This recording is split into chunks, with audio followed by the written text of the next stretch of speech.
মাদ্রাসার ছাত্রীকে বলবেন যেখানে চাঁদাবাদ চলে আসছে, আমি মাদ্রাসার ছাত্রীকে বলবো বাসার লাঠি দিয়ে ওদের বাংলাদেশের কোন চাঁদাবাদ দেখতে চাই না, কোন চাঁদাবাদ বাংলাদেশে থাকবে না। আজকে মাদ্রাসার ছেলেরা তোমরা মুজাহিদ, তোমরা সাহসী, তোমাদের বুকের মধ্যে পরিবার মধ্যে ঈমান লালন করো, তোমরা নির্ভীক, তোমরা কাকে ভয় করো? মুসলমান মুমিন একমাত্র আল্লাহ কাউকে ভয় করে না। একমাত্র মুমিন ভয় করে কাকে? আল্লাহ।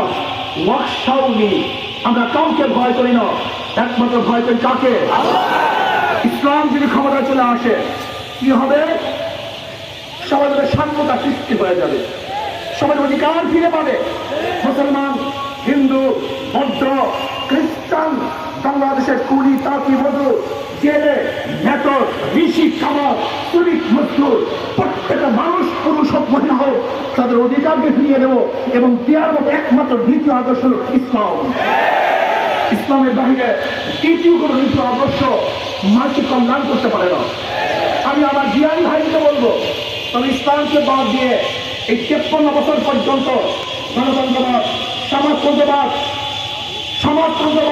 গণতন্ত্রবাদ, জাতীয়তাবাদ আর ধর্মনিরপেক্ষতাবাদের মাধ্যমে মানুষকে বারবার মিথ্যা পাঠ দিয়েছ, মানুষকে বারবার মিথ্যা প্রমাণ করেছ যে এই নীতি আদর্শের মধ্যে মানুষের শান্তি